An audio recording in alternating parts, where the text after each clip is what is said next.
Jasmine Wright stares at her trembling hands, CEO badge glinting under harsh airport lights. "As of this moment, everyone on this crew is terminated," she announces, voice ice cold. 9 minutes earlier, those same flight attendants had forced her to move from first class, claiming her ticket was obviously fraudulent. Before I dive into this incredible story, let me know where you're watching from in the comments. If this kind of justice against discrimination resonates with you, hit that like button and subscribe to see more stories of people standing up against injustice. What would you do if you were in Jasmine's position? Let's find out how she turned the tables on those who underestimated her. The morning sun streamed through the blinds of Jasmine Wright's elegant Atlanta penthouse as she packed her carry-on luggage with practiced efficiency. At 38, Jasmine had climbed every rung of the corporate ladder through sheer brilliance and tenacity, recently being appointed CEO of Airline Technologies, a major supplier of aviation software and safety systems to airlines worldwide.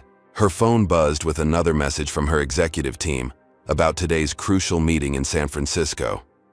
National Airways, one of the country's largest carriers, was on the verge of signing a $300 million contract for Aerodyne's revolutionary new safety system. The deal would transform both companies and potentially save countless lives with technology Jasmine had personally helped develop. "Mom, did you take your medication this morning?" Jasmine called, checking on her elderly mother who had moved in with her after her father's death last year. Despite her tremendous professional success, Jasmine still faced the challenges of being her mother's primary caretaker. "Yes, baby. Now don't you worry about me. You focus on that big meeting," her mother responded, shuffling into the bedroom with a cup of tea for her daughter. Jasmine smiled warmly, but couldn't fully hide the exhaustion in her eyes. She'd been up until 2 in the morning finalizing her presentation, knowing that as a black woman in the overwhelmingly white male aviation industry, she couldn't afford even the smallest mistake. Any error would be magnified, any oversight used, as evidence that she didn't deserve her position. She checked her Stanford MBA diploma hanging on the wall, a reminder of 15 years of breaking barriers. From being the only black woman in her graduate program to developing software systems that had revolutionized aviation safety, Jasmine had consistently defied expectations and overcome obstacles. "You sure you don't want me to call a car service?" her mother asked, noticing Jasmine checking the time. "No need, Mom. I've got time for the train. Plus, I need to clear my head before the flight." Jasmine carefully placed her laptop in her designer briefcase, making sure her presentation was backed up in 3 different places. Her phone buzzed again with an email from her assistant, confirming her first-class reservation on National Airways Flight 1387 to San Francisco. Jasmine had splurged on the first-class ticket, using points accumulated over countless business trips. The 5-hour flight would give her precious time to review her notes and mentally prepare for the meeting that could define her career. "This deal could change everything," she told her mother, embracing her before heading to the door. "Not just for me or Aerodyne, but for airline safety standards globally. Just remember what your father always said," her mother replied with a knowing smile. "Always be twice as good," Jasmine finished the familiar phrase. It was the mantra her father, a former civil rights attorney, had instilled in her from childhood. In corporate America, as a black woman, she needed to be twice as good to be considered half as worthy. As Jasmine headed toward the elevator, she mentally reviewed her day's schedule. Land in San Francisco by 3, meet with her West Coast team by 4, dinner with potential clients at 7, and final preparation for tomorrow's surprise announcement. No one at National Airways knew she had been appointed CEO just 3 weeks ago after her predecessor's unexpected retirement. The press release wouldn't go out until after tomorrow's meeting, making her the surprise keynote speaker at the Aviation Technology Conference. The weight of responsibility settled on her shoulders as she entered the elevator.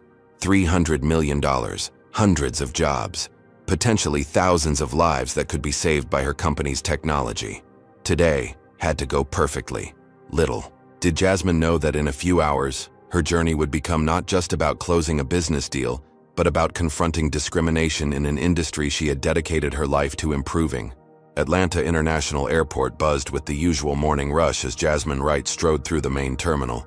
Her tailored charcoal suit and confident posture turned a few heads, though not for the reasons she might have hoped. Despite Her obviously expensive attire and professional demeanor, she couldn't escape the subtle looks of suspicion that had followed her throughout her career. She approached the security checkpoint, boarding pass, and ID ready.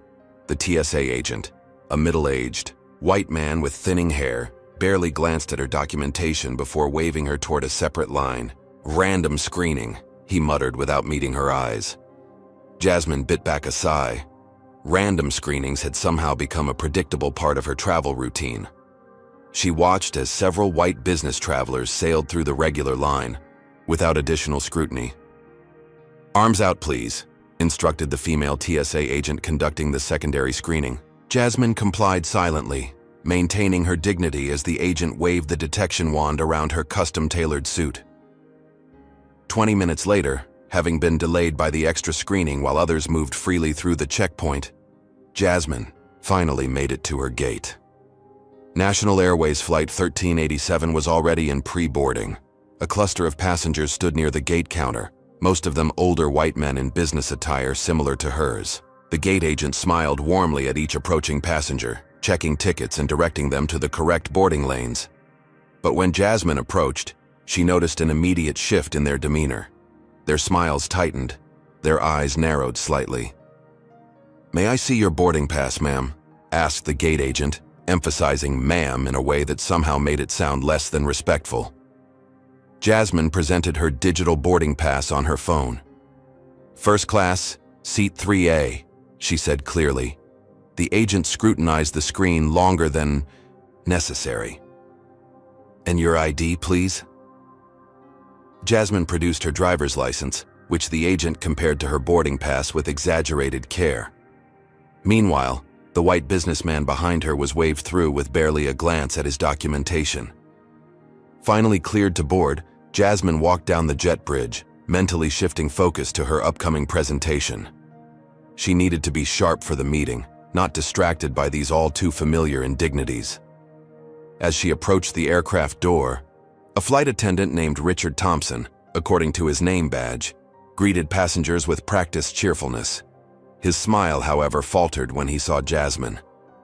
"Good morning," she said professionally. "Morning," he replied curtly. "Boarding pass?" Jasmine displayed her phone screen again. Richard frowned. "First class?" His tone suggested disbelief. "Yes, seat 3A, Jasmine confirmed patiently. "Are you sure you're on the right flight? This is Flight 1387 to San Francisco."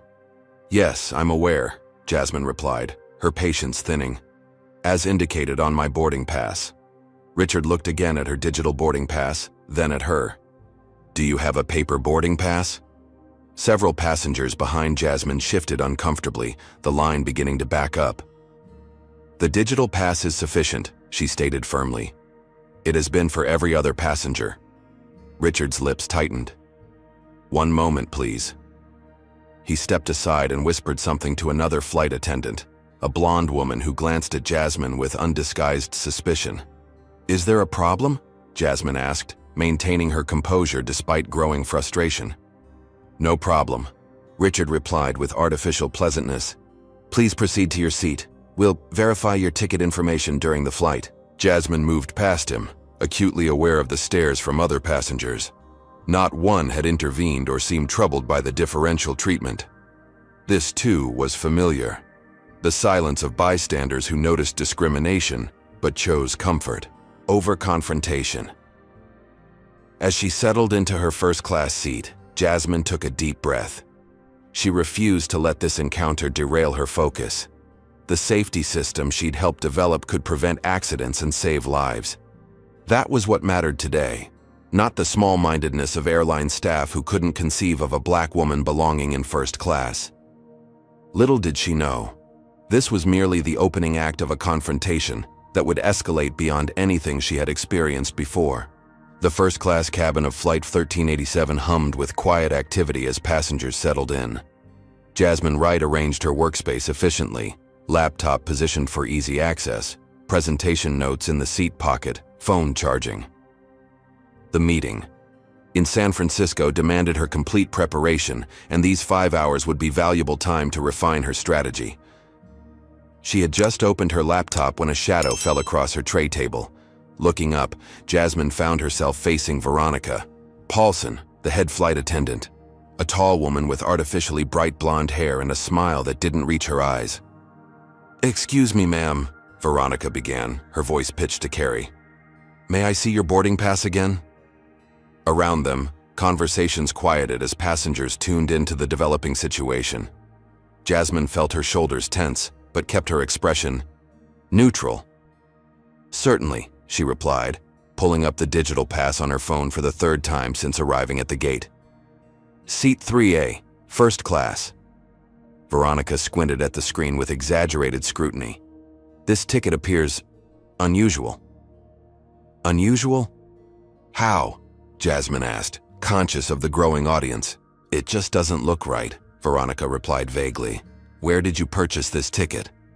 "Through my company's corporate travel portal, as I do for all my business travel," Jasmine explained, professionalism intact despite the implied accusation. Veronica exchanged glances with Richard, who hovered nearby. "Do you have any other form of verification? The system is showing some irregularities. Have you ever been publicly questioned about something you had every right to?" Comment number 1 if you've experienced someone doubting your credentials or belongings. Like this video if you believe there's never an excuse for this kind of treatment, and subscribe to see more stories of justice served against discrimination. "What specific irregularities?" Jasmine asked, her voice level but firm. She was acutely aware of the eyes of other first-class passengers, all white, mostly male, watching the interaction with varying degrees of discomfort and curiosity. Not one offered support. "Ma'am, we have reason to believe this ticket may be fraudulent," Veronica stated flatly. The accusation hung in the air. Fraudulent. The word choice was deliberate, loaded with implications that went far beyond a simple ticket verification. "That's an extremely serious allegation," Jasmine replied, her voice dropping to ensure she wouldn't be labeled as the angry black woman stereotype that could instantly diminish her position. "I assure you my ticket is legitimate. I'm a frequent flyer with your airline and have all the necessary documentation." She produced her Aerodyne corporate card and ID, though carefully keeping her CEO status private. Nothing about this interaction suggested these crew members deserved to know her position. Veronica barely glanced at the credentials. "These don't verify the ticket purchase." "Then perhaps you should check your system again," Jasmine suggested. "Or speak with your gate agent who verified my boarding pass minutes ago." By now, the final boarding announcements were being made. Through the cabin windows, Jasmine could see the last passengers hurrying down the jet bridge. "Ma'am, we need you to relocate to economy class while we sort this out," Veronica announced, loud enough for everyone to hear. "Absolutely not," Jasmine replied firmly. "I purchased this seat, it was assigned to me, and I have verification. There's nothing to sort out." The standoff intensified when Richard returned with his phone. "I've contacted the gate. They can't verify this reservation properly." "That's impossible," Jasmine said, pulling out her laptop. "I have the email confirmation and receipt." Before she could open her files, Captain Bradley Wilson emerged from the cockpit, his presence immediately commanding attention. In his 50s with salt and pepper hair and the confident bearing of someone rarely questioned, he surveyed the situation with a frown. "What's the delay here?" he asked Veronica, not addressing Jasmine directly. "Possible fraudulent ticket, sir," Veronica reported. "Passenger refusing to relocate." The captain turned cold eyes to Jasmine. "Ma'am, we need to resolve this quickly. We have a schedule to maintain." "I agree completely," Jasmine replied. "Check my reservation properly, and we can all proceed with our day." "We don't have time for this," the captain dismissed. "Security has been called." Jasmine felt her heart race but kept her expression controlled. "On what grounds?" "I have a legitimate ticket." "That's yet to be determined," the captain replied. "In the meantime, you need to follow crew instructions or you'll be removed from the flight entirely." As if on cue, 2 airport security officers appeared at the cabin entrance. The situation was escalating dangerously. Jasmine knew the stories of passengers, particularly black passengers, who had been forcibly dragged off flights or even arrested in similar scenarios. Making a split-second decision, She began recording the interaction on her phone. "I'm documenting this discrimination for the record," she stated clearly. "I have verified my ticket multiple times. I am being singled out without cause." "No." "Recording on the aircraft," Veronica snapped, reaching for Jasmine's phone. "Don't touch me or my property," Jasmine warned, her voice steady despite her racing pulse. The security officers approached. One hand on his taser, the younger officer addressed the captain. "What's the situation here?" Jasmine realized she had reached a critical decision point. She could stand her ground and risk physical removal, arrest or worse, effectively ending her chances of making the vital meeting in San Francisco. Or she could strategically retreat, document everything, and find another way to address this injustice. "I'll move to economy," she finally stated, gathering her belongings with deliberate calm. "Under protest, and with the understanding that this is discriminatory treatment, I expect full documentation of why my verified first-class ticket is being invalidated." The relief on the crew's faces was palpable. They'd won, or so they thought. As Jasmine collected her items, a white businessman in his 50s hurried into the first-class cabin, clearly the last passenger to board. "So sorry I'm late," he announced to no one in particular. "Traffic was a nightmare." Veronica's demeanor transformed instantly. "Not a problem at all, Mr. Johnson. We're just getting settled. Can I take your coat? Would you like a pre-departure beverage?" The contrast couldn't have been more stark. No verification of his ticket, no suspicion, no questioning, just immediate, deferential service. As Jasmine made her way to economy, dignity intact but humiliation burning in her chest, she heard Veronica telling the late passenger, "We've upgraded you to a better seat in first class, sir. 3A has a bit more legroom." Her seat, given away based on nothing but the color of her skin. What would you do if you were in Jasmine's position? Would you have stood your ground or made a strategic retreat? The real question is, what happens when those who discriminate discover they've made a terrible mistake? The economy cabin felt particularly cramped to Jasmine after the spacious first-class seat that should have been hers. Flight attendants bustled past, deliberately avoiding eye contact as she settled into seat 23B, a middle seat that offered neither comfort nor the workspace she desperately needed. "That was completely uncalled for," said a quiet voice beside her. Jasmine turned to find a young Asian American man in the window seat, his expression a mixture of sympathy and indignation. He extended his hand. "Anthony Chen. I boarded early and saw the whole thing from here." Jasmine accepted the handshake, surprised by the simple act of solidarity after so many had looked away.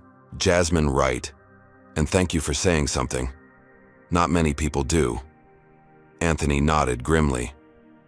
"I know. I've been on the receiving end myself, though never quite that blatant." He gestured discreetly toward his open laptop, where Jasmine glimpsed a draft article. "I'm a journalist with Tech Innovations magazine. I cover the aviation and technology sectors." A flicker of caution tempered Jasmine's relief at finding an ally. As CEO of Airline, she maintained a deliberately low public profile. The surprise announcement of her appointment and the major safety system contract were both embargoed until tomorrow's conference. "What brings you to San Francisco?" Anthony asked. "Work," Jasmine replied vaguely. "I'm with Airline Technologies." Anthony's eyes widened slightly with interest. "The aviation systems company? That's a coincidence. I'm heading to the International Aviation Technology Conference to cover their big announcement tomorrow. Word is, they're revealing some revolutionary new safety system." "Is that so?" Jasmine replied non-committally, suppressing a smile at the irony. Little did he know he was sitting next to the very person who would be making that announcement. The seatbelt sign illuminated with a soft chime, and the flight began its taxi toward the runway. Jasmine tried to focus on her notes, but the cramped conditions made it nearly impossible to work effectively. She felt Anthony watching her with professional curiosity. "May I ask what you do at Airline?" he inquired after a respectful pause. Jasmine considered her response carefully. "I work in executive leadership," she said truthfully but vaguely. "How long have you been covering tech?" Anthony accepted the deflection gracefully. 7 years with Tech Innovations. Before that, 3 years with a smaller publication in Chicago. He hesitated, then added, "I've written extensively about diversity issues in the tech industry, including discrimination in customer service within the transportation sector." Their conversation paused as a flight attendant approached with the beverage cart. It was Richard, the same attendant who had questioned Jasmine's ticket at boarding. "Something to drink?" he asked Anthony with professional courtesy. "Just water, please," Anthony replied. Richard filled a cup and handed it over, then turned to Jasmine with a markedly cooler expression. "And you?" "Cranberry juice, no ice," Jasmine requested. Richard nodded curtly and moved on without serving her. "Did he just—" Anthony began, incredulously. "Pretend I don't exist?" "Yes," Jasmine confirmed. "Watch what happens next." Sure enough, the beverage cart completed its journey down the aisle, and Richard returned to the galley without bringing Jasmine's drink. When she pressed the call button, it remained unanswered for 15 minutes before Veronica appeared. "Is there a problem?" the head flight attendant asked with thinly veiled impatience. "I ordered cranberry juice that never arrived," Jasmine stated simply. "We must have run out," Veronica replied without checking. "We'll be serving a snack later." She reached up and turned off the call button before walking away. Anthony shook his head in disbelief. "This is egregious. I've never seen such blatant—" "I have," Jasmine interrupted quietly. "Many times. Usually more subtle, but not always." Their conversation deepened as the flight continued, with Anthony sharing his own experiences with discrimination as an Asian American journalist often mistaken for tech support at industry events. Jasmine found herself appreciating his perspective and genuine outrage on her behalf, though she maintained her professional boundaries. What neither of them noticed was the elderly black flight attendant working the rear of the aircraft. Dorothy Williams had been with National Airways for 35 years and had witnessed the interaction at boarding through the curtain separating the cabins. Now, as she passed by with coffee refills, she slowed near Jasmine's row. "Cream or sugar?" she asked, making brief but meaningful eye contact with Jasmine. "Just black, thank you," Jasmine replied. As Dorothy set the coffee cup on Jasmine's tray, she discreetly slipped a folded napkin beneath it. With a slight nod, she moved on to the next row. Jasmine unfolded the napkin under the guise of wiping her hands and found a handwritten note. "I've documented incidents like this for years. Nothing changes because passengers don't know the proper channels. Email flightreportnationalair.com with date, flight hours, and crew names. CC. paxadvocateunationalair.com. I'm retiring next month and have nothing to lose. Dorothy."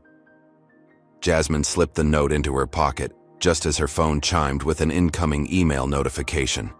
Checking it discreetly, she found a message from her VP of Sales marked Urgent, National Airways Contract Status. She opened it to find a celebratory update. "Great news! National Airways CEO Thomas Reynolds has approved the final contract terms for our safety system implementation. $300 million deal confirmed pending your signature tomorrow. Reynolds will personally attend the conference announcement. This is the biggest contract in company history." Jasmine stared at the screen, a slow, incredulous realization dawning. National Airways, the very airline that had just humiliated her, was about to sign a $300 million contract with her company. A contract that required her personal approval as CEO. Her gaze drifted toward the first-class cabin, where the crew continued, pampering the passengers who belonged there in their eyes. They had no idea who she was, no idea of the power she held over their company's future, no idea that the woman they had deemed unworthy of basic respect was about to become one of their airline's most important business partners, or at least, she was supposed to be.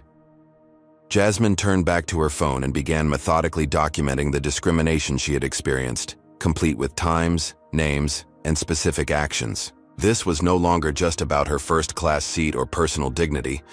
This was about exposing a systemic problem within an industry she had dedicated her career to improving. Beside her, Anthony noticed her focused expression. "Everything okay?" Jasmine allowed herself a small, determined smile. "It will be." 30,000 feet above the Midwest, Jasmine Wright carefully reviewed the evidence she had gathered. Her phone contained recordings of the confrontation, timestamps of the denied service, and photos of her legitimate ticket and confirmation. Anthony had discreetly captured additional footage from his perspective, including the preferential treatment given to the white businessman who now occupied her seat. "This is more than enough for a solid complaint," Anthony remarked, his journalistic instincts evident in his methodical approach.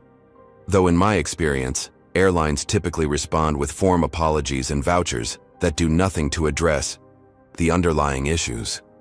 Jasmine nodded thoughtfully. Complaints alone rarely create systemic change. The people with power to implement real reforms seldom experience this kind of discrimination themselves. Her phone buzzed again with another message from her executive team. "CEO Reynolds keeps asking which Airline executive is on today's flight. He wants to personally greet you at arrival gate before tomorrow's formal contract signing. Advised your flight number but maintained confidentiality about your new position as requested." The irony was almost too perfect. Thomas Reynolds, National Airways CEO, was planning to personally welcome an Airline executive he assumed would be arriving in first class, likely expecting the white businessman who had been given her seat. Anthony noticed her expression. "Something interesting. You could say that," Jasmine replied. She made a decision and lowered her voice. "What I'm about to tell you is embargoed until tomorrow's conference announcement. As a journalist, I need your word that this stays off the record until then." Anthony's expression turned serious. "You have my word. Professional ethics." "I'm not just in executive leadership at Airline," Jasmine revealed. "I'm the CEO, appointed 3 weeks ago, after my predecessor's retirement." Anthony's eyes widened. "You're the surprise keynote speaker tomorrow." "Yes. And National Airways is about to sign a $300 million contract with my company for a new safety system I helped develop." Anthony let out a low whistle. "And they just kicked their most important business partner out of first class based on racial profiling. That's spectacularly bad judgment." "It's more than bad judgment," Jasmine corrected. "It's indicative of a culture that permeates their organization. And I'm beginning to question whether National Airways is a company Airline should partner with at all." She showed Anthony the note from Dorothy, explaining the flight attendant's discreet act of solidarity. "This suggests a pattern," Anthony observed. "If Dorothy has been documenting similar incidents for years without meaningful response from management." "Exactly," Jasmine agreed. "This isn't about one bad crew or one bad day. It's systemic." As they strategized, Dorothy passed by again, this time with the snack service. She slowed at their row, subtly checking that no other crew members were watching. "I can tell you're someone important," she murmured to Jasmine while placing a snack on her tray. "I've seen how these incidents get buried. 15 written reports about this same crew in the past year alone. Management does nothing because Captain Wilson is friends with the regional director." "Thank you, Dorothy," Jasmine replied quietly. "Your information is extremely valuable." After Dorothy moved on, Jasmine received another text from her San Francisco team. "Latest contract draft attached for final review before signing. Legal has flagged no issues." Opening the attachment, Jasmine began examining the contract with new eyes. Section 11.4 caught her attention. Ethical business practices and non-discrimination compliance. The very airline that had just discriminated against her was contractually promising to uphold ethical standards. "They're in breach before we even sign," she murmured. Anthony leaned closer. "What are you thinking?" "I'm thinking about leverage," Jasmine replied, "and accountability that goes beyond a single incident or crew." She began crafting a comprehensive plan, fingers flying across her phone's screen as she outlined specific demands. 1. Immediate accountability for the discriminatory crew. 2. Airline-wide anti-discrimination training program. 3. Revised complaint procedures with transparent tracking. 4. Hiring diversity initiatives. 5. Financial commitment to organizations fighting discrimination. "This isn't about revenge," Jasmine explained to Anthony. "It's about using this moment to create lasting change. I won't simply take my business elsewhere. That allows them to continue these practices with passengers who don't have my leverage." Anthony nodded appreciatively. That's the difference between a reaction and a response. Anyone can pull a contract in anger. Not everyone can transform a personal humiliation into structural improvement. As they refined the strategy, Jasmine received a message from the conference organizers confirming her keynote speaking slot. Final schedule attached. You're introducing the new safety system at 10 a.m. with National Airways CEO Thomas Reynolds joining for partnership announcement. Everything was converging toward tomorrow's revelation. Jasmine felt a calm determination replace her earlier anger. This wasn't the first time she had faced discrimination, but it might be the first time. She had the position and evidence to demand meaningful changes. The key, she told Anthony, will be documenting everything so thoroughly that denial becomes impossible. When I reveal my identity, there will be attempts to minimize what happened or claim misunderstanding. Anthony's journalistic instincts kicked in. We should gather statements from other passengers who witnessed the incident. I can help approach them discreetly. Over the next hour, they worked methodically. Anthony collected brief testimonials from nearby passengers who had witnessed both Jasmine's removal from first class and the subsequent service disparities. Meanwhile, Jasmine prepared a detailed timeline of events, annotated with evidence and witness corroboration. Dorothy managed to pass by once more, this time slipping Jasmine a folded cocktail napkin containing the names of 2 passenger advocacy groups within National Airways that had been pushing for better discrimination reporting tools. Whatever you're planning, the veteran flight attendant whispered. Make it count. Some of us have been fighting this battle for decades. Jasmine checked the time. They were approximately 2 hours from landing in San Francisco. Soon, Thomas Reynolds would be waiting at the gate to greet the Airline executive he believed would help secure his company's technological future.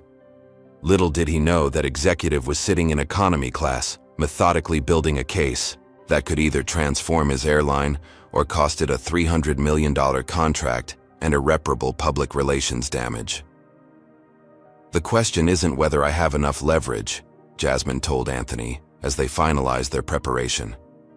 The question is whether National Airways has the integrity to embrace real change when confronted with their failures. 2 hours into the flight, the fasten seatbelt sign illuminated with an urgent chime. Captain Wilson's voice crackled over the intercom, his previously authoritative tone now tense. Ladies and gentlemen, we're experiencing some moderate turbulence. Please return to your seats immediately and secure any loose items. The aircraft lurched suddenly, eliciting gasps throughout the cabin. Drinks spilled as the plane dropped several hundred feet in seconds. Oxygen masks deployed in the first few rows where the turbulence hit hardest.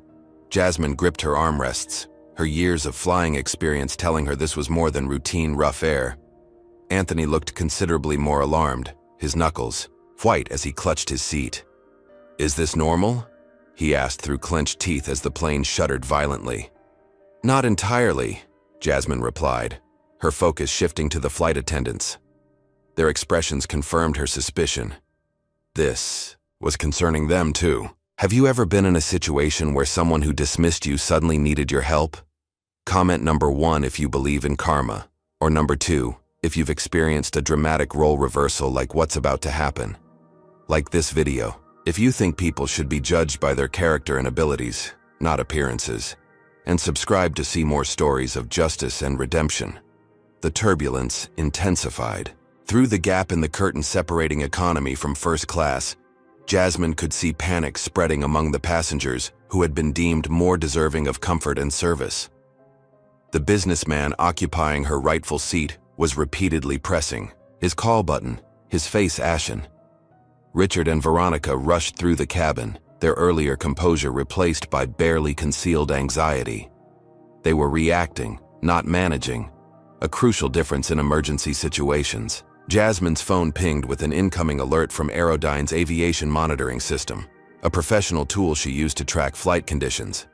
The message confirmed what her instincts had already suggested.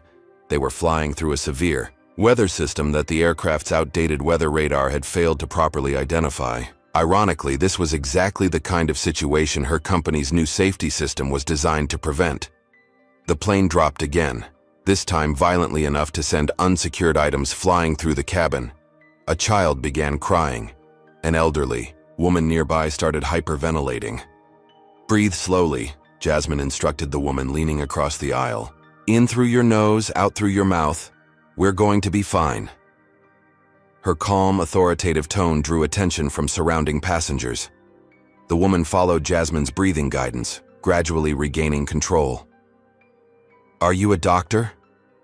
someone asked. "No," Jasmine replied, "but I know a lot about aircraft systems and flight safety. This turbulence is severe but well within the plane's design tolerances." More passengers turned toward her as she continued explaining in clear, reassuring terms how modern aircraft are built to withstand far worse conditions than they were experiencing. Her knowledge was evident, her manner calming. Dorothy appeared, struggling to maintain her balance as she moved through the rocking cabin. "The captain's requested all hands in first class," she told another flight attendant. "We've got a medical situation." Jasmine overheard this exchange. "What kind of medical situation?" "Panic attack escalating to chest pains," Dorothy replied. Quietly, "The gentleman in 3A, they're discussing an emergency landing. Seat 3A. Her seat, now occupied by the white businessman who had been given preferential treatment. "That's unnecessary," Jasmine stated. "Unless it's a genuine cardiac event, an emergency landing creates additional risks." Dorothy hesitated, clearly recognizing Jasmine's expertise but uncertain about protocol. The plane lurched again. The overhead bins popped open, and several bags tumbled out. Passengers screamed. In this moment of chaos, the aircraft's internal monitoring system began emitting a warning tone that Jasmine immediately recognized. The collision avoidance system was malfunctioning, another issue her company's technology would prevent. "The flight deck needs to switch to manual override on the collision system," she said urgently to Dorothy. "The turbulence is causing false proximity alerts." Dorothy stared at her. "How could you possibly know that?" "Because I designed the replacement for that exact system," Jasmine replied. "Please tell the captain to disable TCS and rely on ATC guidance until we clear this weather system." The specificity and confidence of her instruction left no room for doubt. Dorothy hurried toward the cockpit as another violent shake sent a serving cart crashing into a row of seats. In the growing chaos, Jasmine stood up, her natural leadership asserting itself. She began calmly directing passengers, securing loose items, demonstrating proper brace positions, reassuring those who were panicking. Anthony assisted, following her lead without question. "She knows what she's doing," he told a frightened teenager beside him. "She's an aviation expert." Word spread quickly through the cabin. Passengers who had earlier watched her discrimination in silent complicity now looked to her for guidance. The contrast was striking. The crew that had deemed her unworthy of first class was now struggling while she competently managed the situation in economy. Minutes later, Dorothy returned. "The captain followed your advice." The warning stopped immediately. She leaned closer, speaking quietly. "He wants to know who you are." "Tell him I'm the CEO of Airline Technologies," Jasmine replied. "And his new safety system would have prevented this entire situation." Dorothy's eyes widened in recognition. "You're the one." "Yes," Jasmine confirmed. "And when we land, I'll be deciding whether National Airways gets our new system at all." As Dorothy processed this revelation, a commotion erupted in first class. Through the curtain, Jasmine could see the businessman in 3A slumped in his seat, flight attendants crowding around him as he clutched his chest.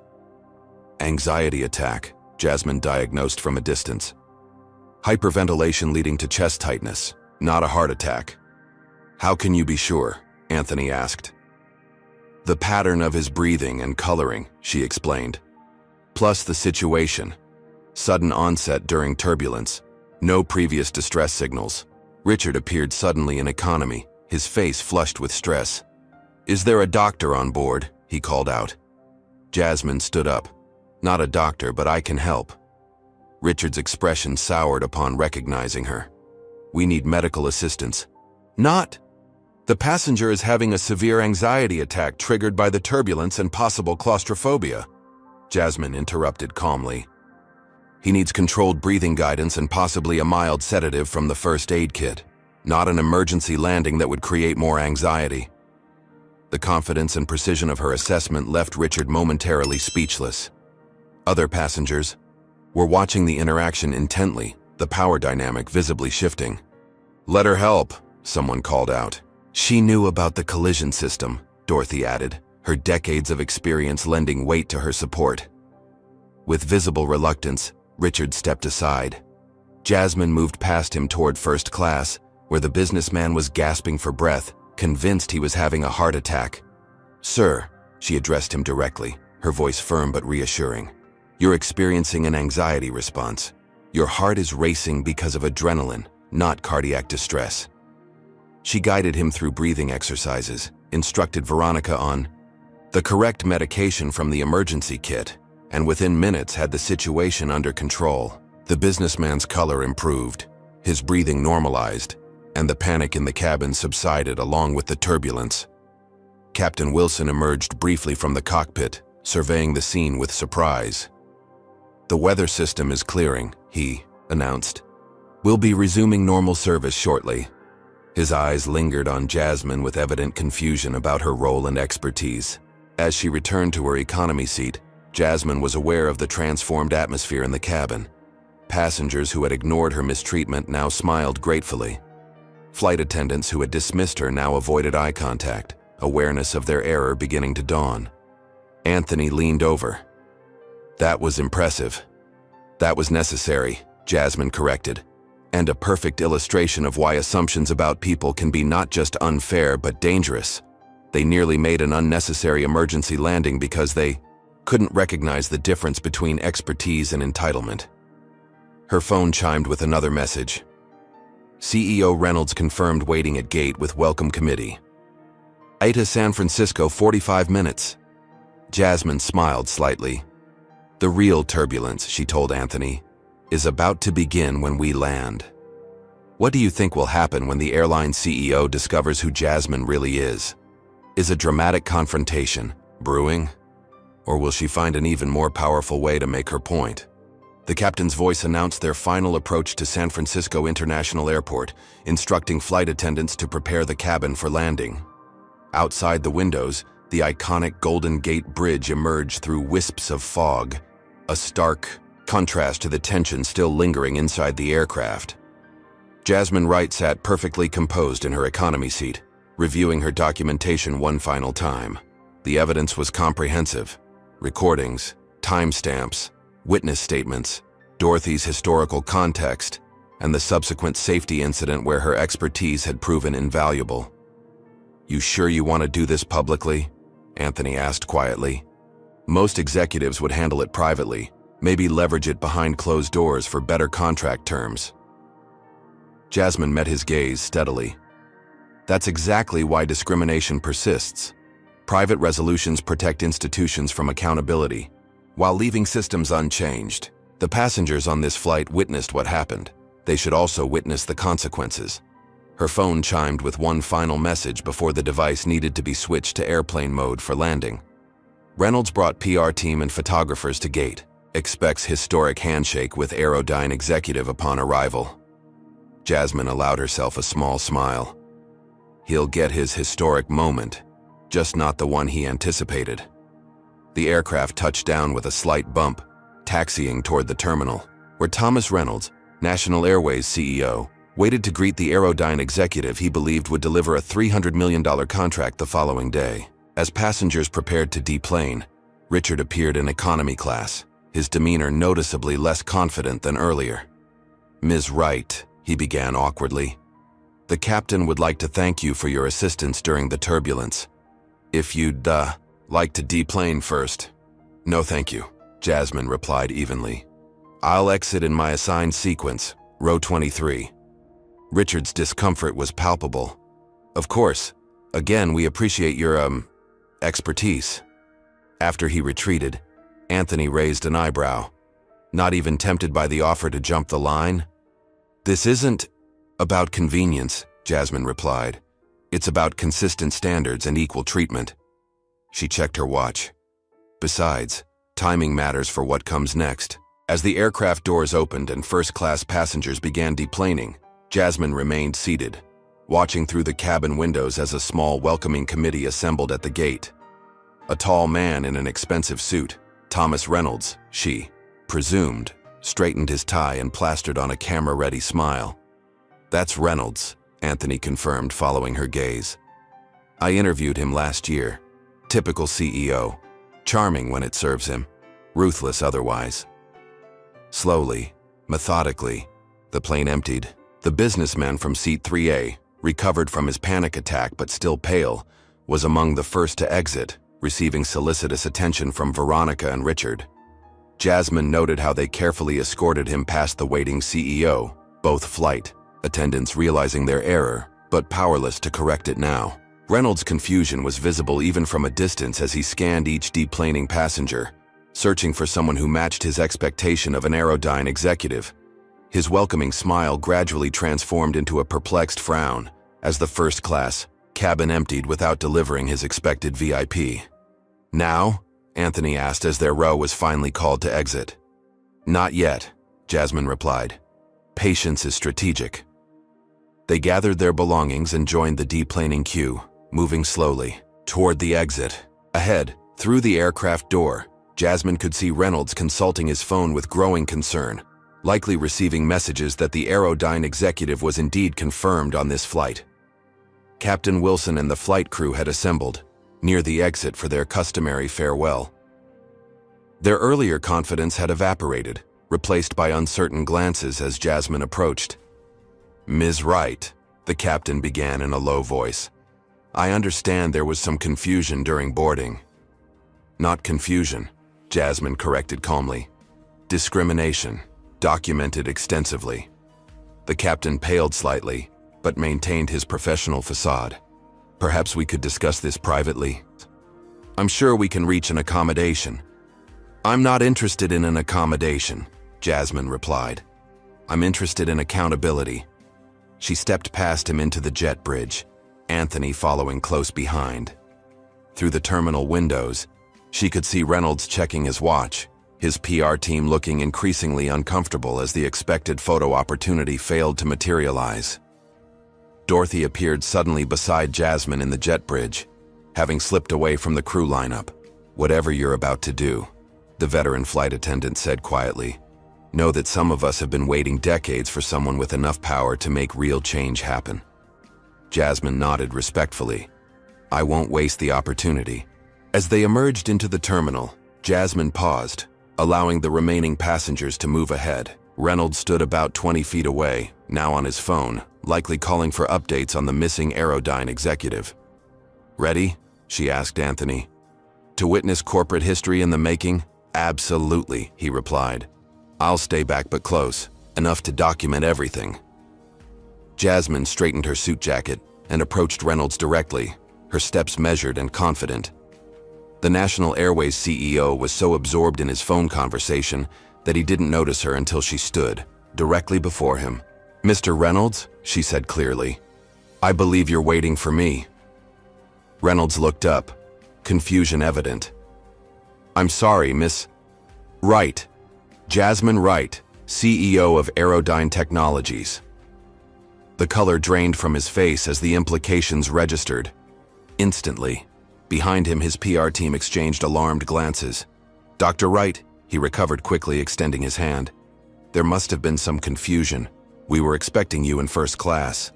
"I had a first-class ticket," Jasmine replied, not accepting his handshake. "Your crew decided I didn't belong there." She gestured toward the gate where Captain Wilson, Veronica, and Richard now stood frozen, horrified recognition dawning on their faces as they realized who they had discriminated against. "There must be some mistake," Reynolds began, his corporate crisis management instincts kicking in. "No mistake," Jasmine stated firmly. "Your crew accused me of fraud, forcibly relocated me to economy, and gave my seat to a white man who arrived after me. They then provided deliberately substandard service, ignored safety protocols, and created a situation that nearly required an emergency landing." Reynolds' PR director stepped forward, professional smile firmly in place. "Perhaps we could discuss this privately. I'm sure we can." "We will discuss it," Jasmine interrupted, "but not privately. Discrimination thrives in silence. She turned to face the assembled crew members, who had now been joined by the terminal supervisor and several other airline officials alerted to the unfolding situation. "I require an immediate meeting with you, Mr. Reynolds, and the entire flight crew," Jasmine stated, her voice carrying clearly. "We have a $300 million contract scheduled for signing tomorrow that now hangs in the balance." The effect of her words was electric. Reynolds's expression transformed from diplomatic concern to genuine alarm. The crew members visibly recoiled, the magnitude of their actions becoming devastatingly clear. "Of course," Reynolds agreed quickly. "We can use the executive lounge. It's completely private." "The conference room adjacent to your gate will suffice," Jasmine countered. "My team is already there, and we have considerable evidence to review." She checked her watch deliberately. "You have exactly 9 minutes to assemble everyone involved. After that, I'll be calling my board to recommend we pursue partnership with your competitor instead." As Reynolds hurried to comply, mobilizing his staff with urgent gestures, Jasmine turned to find Dorothy watching the scene with quiet satisfaction. 35 years, the flight attendant said softly. "I've filed reports for 35 years. "Your reports won't be ignored this time," Jasmine promised. "Would you be willing to join our meeting? Your historical perspective would be valuable." Dorothy straightened her uniform with dignity. "I wouldn't miss it." Anthony approached as the airline staff scattered to prepare for the impromptu meeting. "That was masterful," he observed. "Not angry, not emotional, just pure, undeniable power." "The most effective response to discrimination isn't outrage," Jasmine replied. "It's consequences." Together they walked toward the conference room where Jasmine would transform a personal humiliation into a catalyst for systemic change. 9 minutes after being denied her rightful seat, she was about to demonstrate exactly why underestimating people based on their appearance was not just morally wrong, but profoundly unwise. The conference room adjacent to Gate 32 was never designed for high-stakes corporate confrontations. Its bland walls and functional furniture typically hosted routine staff briefings and occasional passenger assistance meetings. Today, however, it became the venue for one of the most consequential discussions in National Airways corporate history. Thomas Reynolds sat at the head of the table, his earlier confidence replaced by tense vigilance. To his right clustered the flight crew, Captain Wilson, Veronica, and Richard, all maintaining professional postures that couldn't quite mask their unease. Several senior airline officials had been hastily summoned, including the Vice President of Customer Experience and the airline's Chief Diversity Officer, a position that apparently existed on the organizational chart, if not in actual practice. Jasmine Wright took the opposite end of the table, projecting calm authority. Anthony had positioned himself unobtrusively in the corner, notebook open, but respecting the sensitive nature of the discussion. Dorothy sat to Jasmine's left, her presence a visual reminder of the historical context behind today's incident. "Thank you for assembling so quickly," Jasmine began, her tone businesslike. "Let's establish the facts before discussing implications." She placed her phone on the table and activated a recording app. "I'm documenting this conversation for accuracy. Does anyone object?" Reynolds glanced at his legal counsel, who gave a slight nod. "No objection," the CEO confirmed. "Excellent. Now let's review what occurred on Flight 1387 today." With methodical precision, Jasmine laid out the timeline of events: her arrival at the airport, the random security screening, the repeated questioning of her first-class ticket, the accusations of fraud, the forced relocation to economy, and the subsequent service disparities. As she spoke, she displayed evidence on her tablet: screenshots of her legitimate ticket purchase, photos of her boarding pass, video clips of the confrontations, and testimonials from passengers Anthony had collected. The flight crew shifted, uncomfortably as their actions were recounted in clinical detail. Captain Wilson attempted to interject with justifications about standard procedures and security protocols, but Jasmine calmly redirected to the evidence at hand. If these were indeed standard procedures, she countered, they would have been applied consistently to all passengers. Yet the white businessman who arrived after me was not subjected to the same scrutiny. His ticket wasn't verified multiple times. He wasn't accused of fraud. He was welcomed warmly and given preferential treatment. She turned to Dorothy. In your 35 years with National Airways, have you observed similar patterns of selective enforcement? Dorothy straightened in her chair. Yes, ma'am. I've documented over 200 incidents where passengers of color received differential treatment. I've filed formal reports on 43 incidents specifically involving this flight crew. To my knowledge, no substantive action was ever taken. Reynolds' face tightened. This is the first I'm hearing of these reports, which speaks to a systemic failure in your reporting structure, Jasmine noted. The data existed but never reached decision-makers, or was deliberately kept from them. She displayed a slide showing National Airways' current complaint process. A labyrinthine system that effectively buried discrimination reports under layers of bureaucracy. Now, let's discuss the safety implications, Jasmine continued, shifting to the turbulence incident. When the aircraft encountered difficulty, your crew was unprepared and nearly initiated an unnecessary emergency landing based on misdiagnosis of a passenger's condition. Captain Wilson bristled. With all due respect, Ms. Wright, aviation safety decisions are my purview as pilot in command.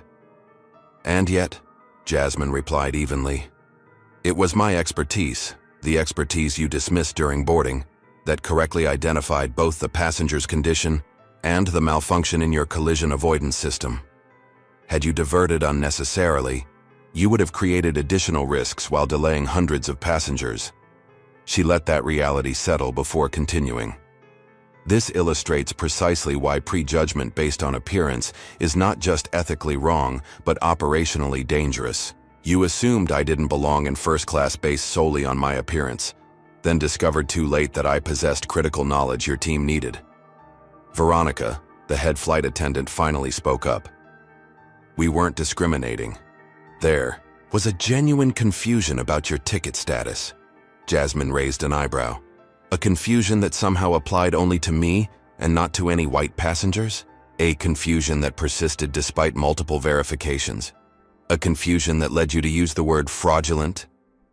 She played an audio clip from her phone recording, Veronica's voice clearly stating, "We have reason to believe this ticket may be fraudulent." Words matter, Ms. Paulson, Jasmine stated, and yours revealed assumptions that had nothing to do with my ticket and everything to do with your perception of who belongs in first class. Reynolds, recognizing the indefensible position, attempted to pivot. Dr. Wright, we deeply regret this unfortunate incident. National Airways is committed to diversity and inclusion.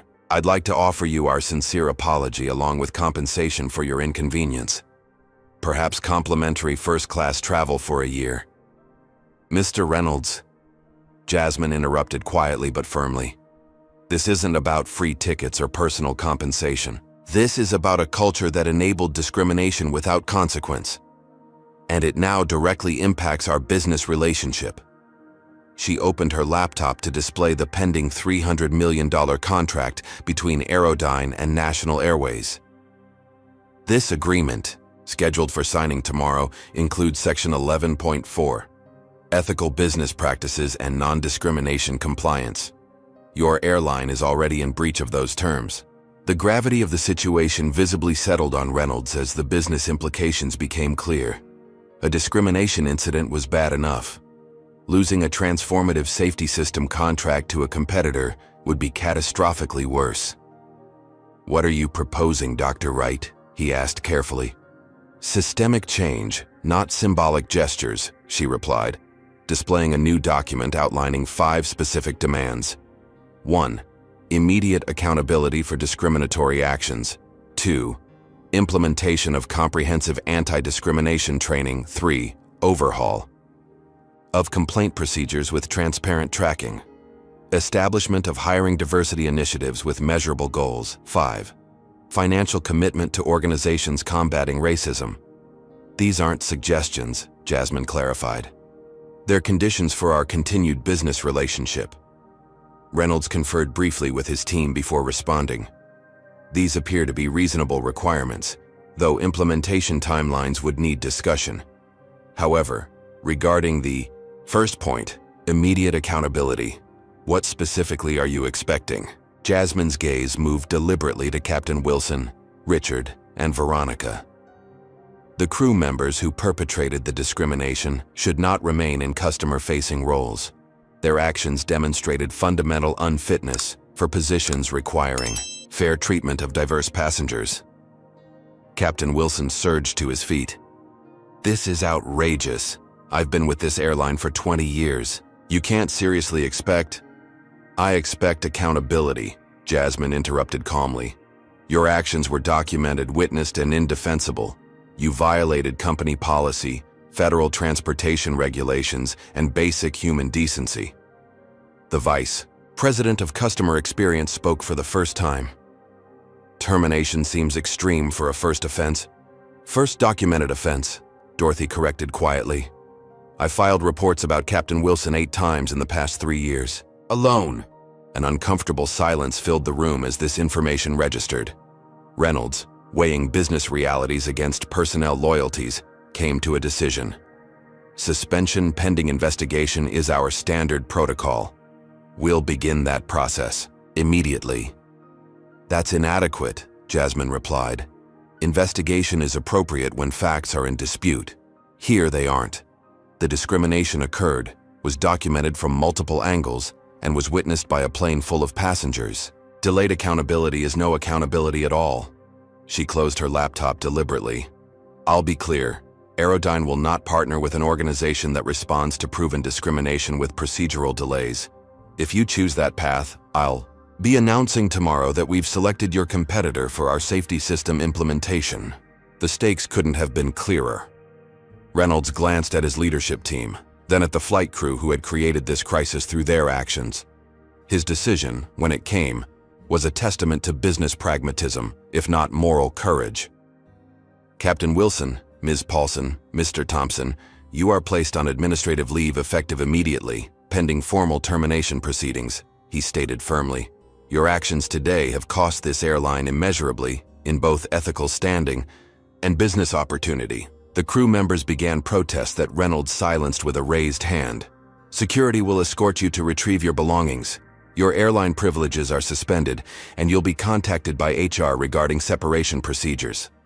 As security personnel appeared to implement this directive, Reynolds turned back to Jasmine.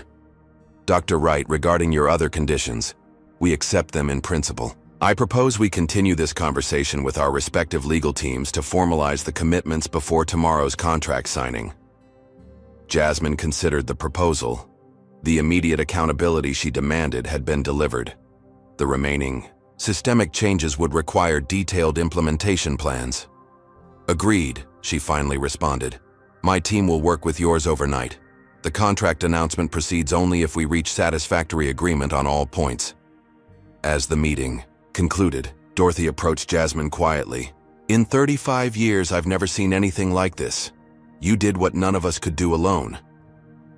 "Not alone," Jasmine corrected, "but with the evidence you and others collected for years. Sometimes change requires the right leverage at the right moment." Anthony joined them as they exited the conference room. "That was remarkable," he observed. "Most executives would have simply walked away from the deal." "Walking away would have been easier," Jasmine acknowledged. "But it wouldn't have created change for the next passenger who looks like me but doesn't have my position or power." As they moved through the terminal, Jasmine noticed passengers from the flight watching with curious expressions, many having recognized her from the turbulence incident. Some nodded respectfully, perhaps understanding that they had witnessed something significant, even if they didn't know the details.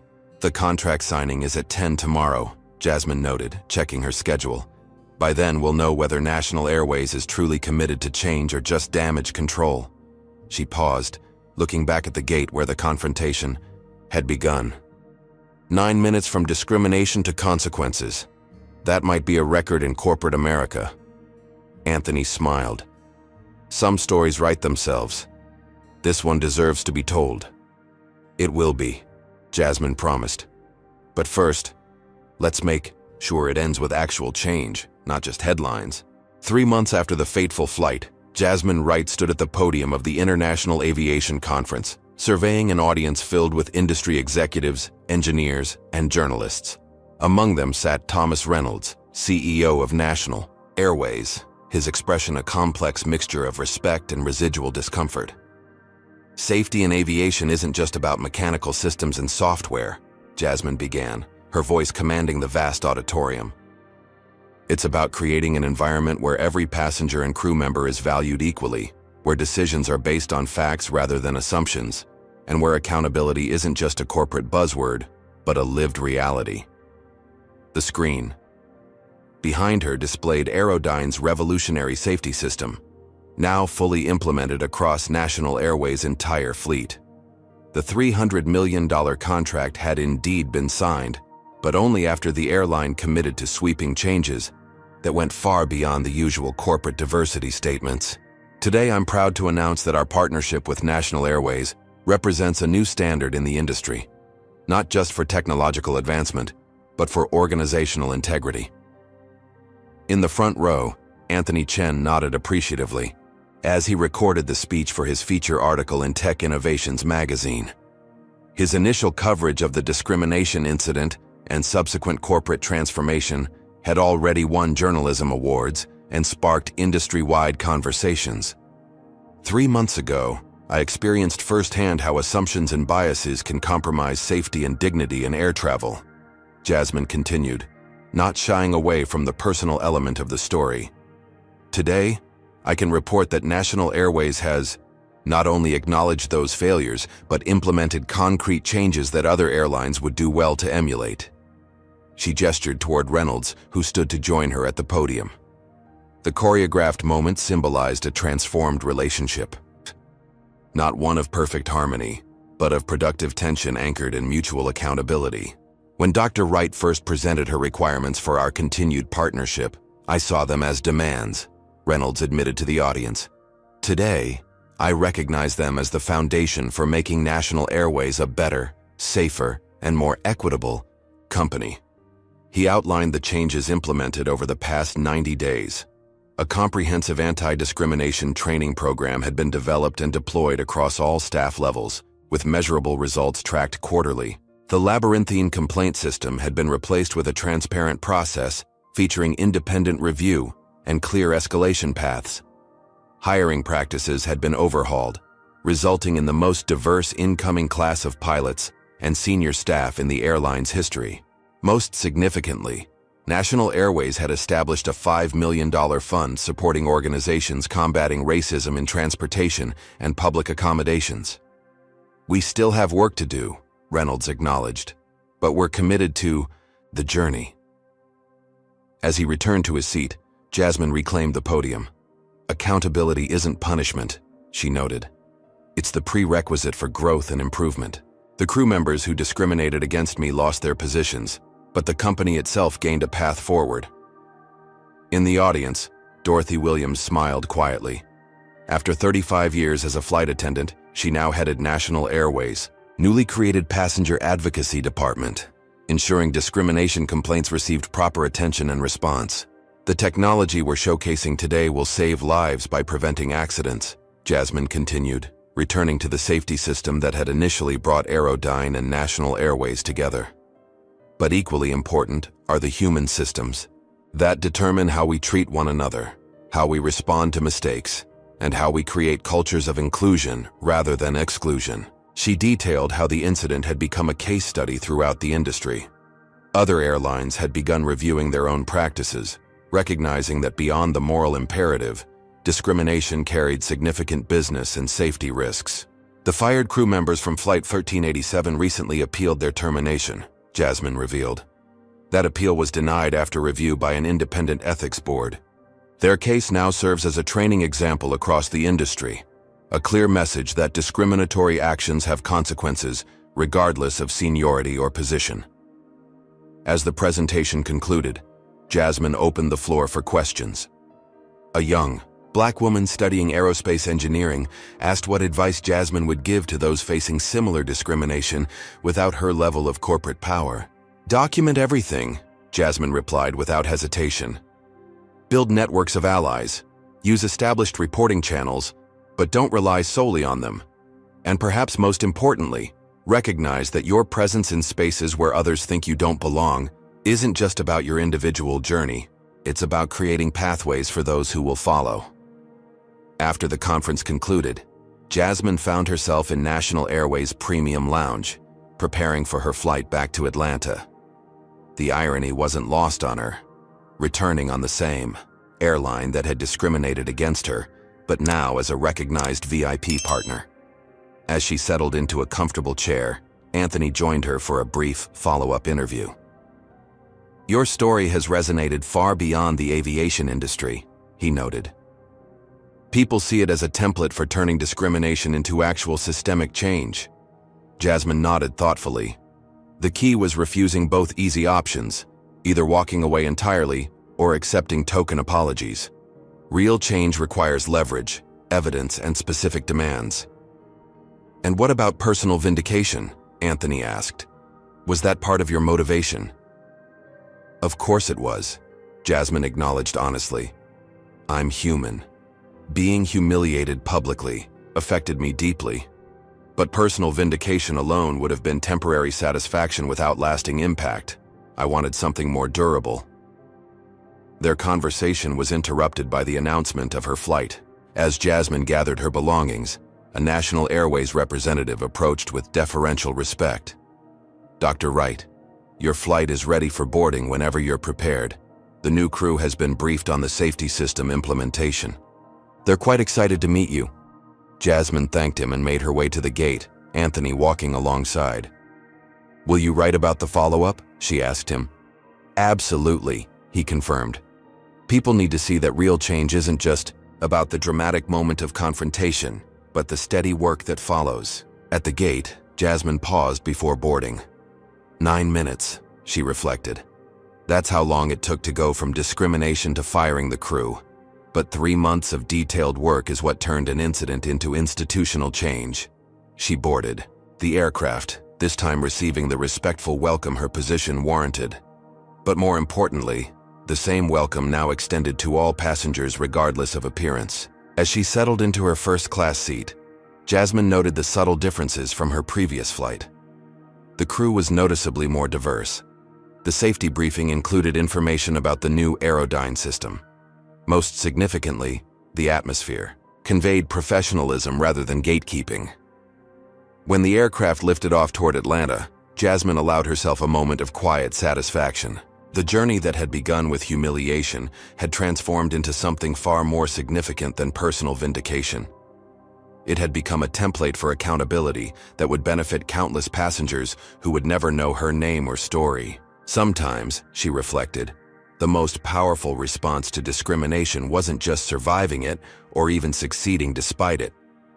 The truly transformative response was using one's position to ensure the system itself changed for those who would follow. This story reminds us that true power lies not in positions or titles, but in how we use them when faced with injustice.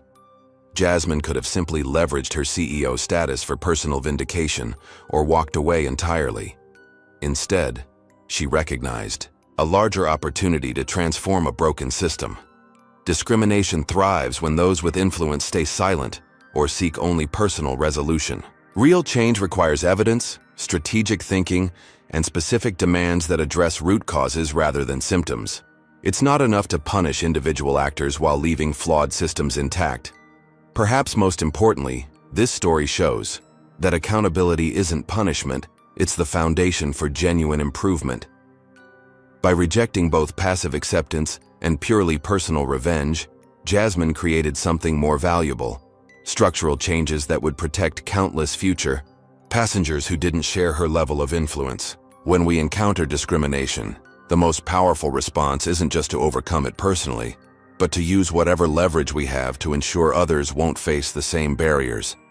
Sometimes 9 minutes of courage can lead to generations of change. Have you ever witnessed discrimination transform into meaningful change? Share your experience in the comments below. If this story resonated with you, please hit that like button and subscribe for more powerful stories of justice and transformation. Share this video with someone who needs a reminder that speaking truth to power can create real change. Thank you for watching, and remember, your voice matters not just for yourself, but for everyone who will follow in your footsteps.